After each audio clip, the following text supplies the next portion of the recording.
where do you want to start in terms of the discussion of like most improved player candidates this season? I mean, yeah, like also as I have traveled a little bit of late and like people in my personal life are saying, hey, who do you think should win these awards? Like the obvious thing also is that like the dominant narrative does end up winning out. And right now it's been Tyrese Maxey's award to lose pretty much the second he had a very good game in like, I think it was opening night. Like, I think he just started out the gate in the middle of all the James. Look, if James Harden was, won't he be a member of Philly until the deadline, like Ben Simmons, and Tyrese was doing that, it would have had even more of like I would have had less of a resistance. And this is not like Tyrese Maxey is fucking awesome. And like, he made himself an all-star this year after, I mean, he was the sixth man in Philly basically all of last season. The numbers, though, like aren't that different from what he was doing when Harden was out and when he was a starter in the past. So, like, to me, it's just, did he improve or did his role improve? Mm-hmm. But that doesn't mean he's not, like, deserving of the attention for capitalizing when that door opened and he was let inside of it, for sure. I would much rather, though, the other people that we're going to give some attention to get more attention and more acclaim, being that most of them probably aren't going to be in the perennial all-star conversation like Tyrese Maxey is. A la Desmond Bane should have gotten it in Memphis over John Morant, because John Morant, when he's not doing whatever he's doing off the floor and being injured for the whole season, he's going to be a perennial MVP candidate. So that's just where I stand. I think what I just heard there is sources Jake Fischer, not real Philly guy. Like that's what I think I just heard come out of your mouth. I'm a Brooklyn boy now. You like my dad tweet from the weekend? We can do this if you want. Yeah, you said you set a trap for me. I'm not sure I understand that. So walk me through it. I just was at my favorite store. It's called Mother of Junk. Look it up.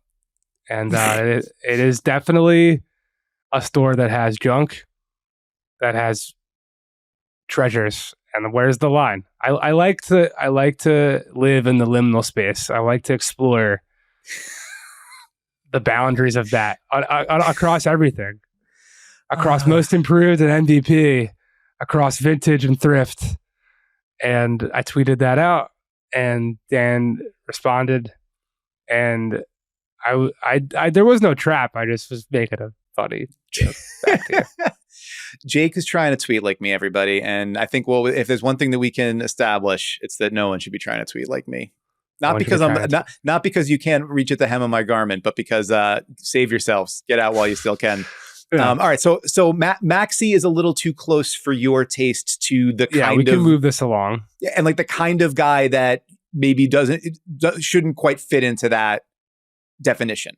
Yeah, I think someone such as COBY White, who, knock on, this is not wood, this desk here, had a pretty scary fall last night after Pascal Siakam had an awesome block to stave off. I was going to say stave off elimination, but this is not a reality competition show. To force an extra period. I mean, COBY was number 7 pick, supposed to be a guy, wasn't. The Bulls go out and they sign Lonzo Ball. And then I forget exactly the years, but I remember he had a shoulder injury that it was either after his first year or after his second year, that I remember talking to a buddy of mine on that Bulls staff who said, like, man, that just took all the wind out of like my and COBY's sails about his development. Because like 4 months in the off season, that's when you get better. Like that's when you actually fine tune the tools and sharpen the knives, and then you get out there and you put it to work. So the fact that, I mean, I forget exactly when it was, but there was sometime late January before the deadline where when I checked out my Bulls and was trying to like squint and see what the Bulls front office was seeing, Coby White looked like a future multi-time All-Star, and he has at multiple times this year. He has this like powerfulness to his speed when he does his change of direction, and especially right to left through the legs. He has this power with a first step that I don't think too many guards have.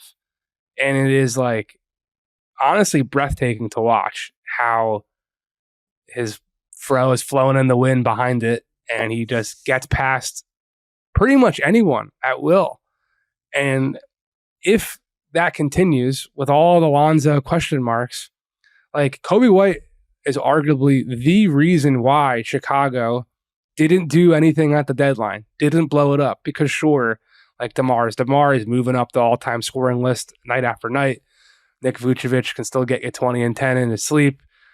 And you've got little pieces here and there, the Alex Carusos of the world, although they don't grow on trees. That closing lineup that they were using last night with Torrey Craig as the fourth man, like I understand why Chicago would think like, yeah, this is a true play-in team and like might as well. But none of like Coby White just absolutely raised the floor. That was the dyslexic moment right there.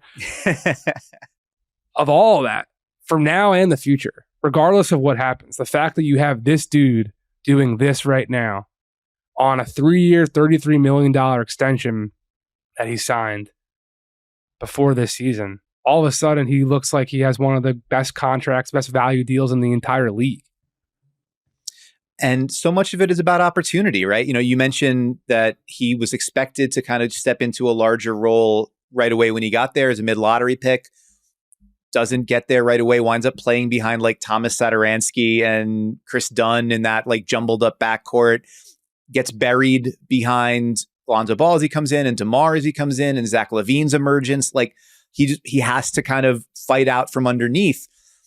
Zach LaVine gets hurt end of November, and it's basically been the Coby White show ever since. You know, even during the brief period where Zach LaVine came back, like Coby White wasn't stopping. This has been a consistent, legitimate, rise for him out of this fringy spot since that first LaVine injury.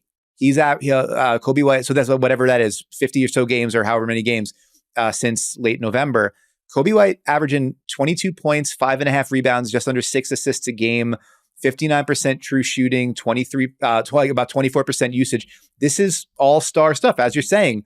The stat that kind of blew my mind. So you look at those numbers, 22, 5, and 5, or not even that, 25 and 5, shooting that accurate for the course of the full season. Only 10 dudes are doing that. And it's all like all NBA ballot, MVP ballot, like Jokic, SGA, Giannis, Luka, Domas Sabonis, Kevin Durant, Embiid, LeBron, Donovan Mitchell, Zion Williamson. Now, obviously, they're clearing those numbers at different levels than Coby White is, but 25 and 5 on above league average true shooting is star. That is the quality of offensive player, like all around production that every team is searching for. And for the Bulls to find it kind of between the couch cushions with something they already had 4 years into his career, like that can be transformational. Whether it will be for a franchise that very frequently seems to be running in place. And, Arturas Karnisovas at the trade deadline, when they didn't really do anything, was like, we're just looking to be competitive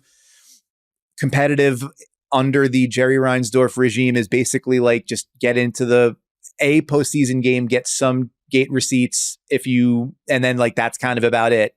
So if you aspire to something greater than that, you're going to need to see some more commitment, especially if this is the end of the DeMar DeRozan, Lonzo Ball kind of era there, which may well be. We certainly hope that we hope that Lonzo Ball, the last I saw, he could actually get to sprinting again. That would be great. It would be wonderful to see Lonzo Ball back on the floor again in Chicago or elsewhere. But whatever the next iteration of the Bulls is or is going to be, Coby White needs to be a gigantic part of it, because he certainly earned that with his play this season.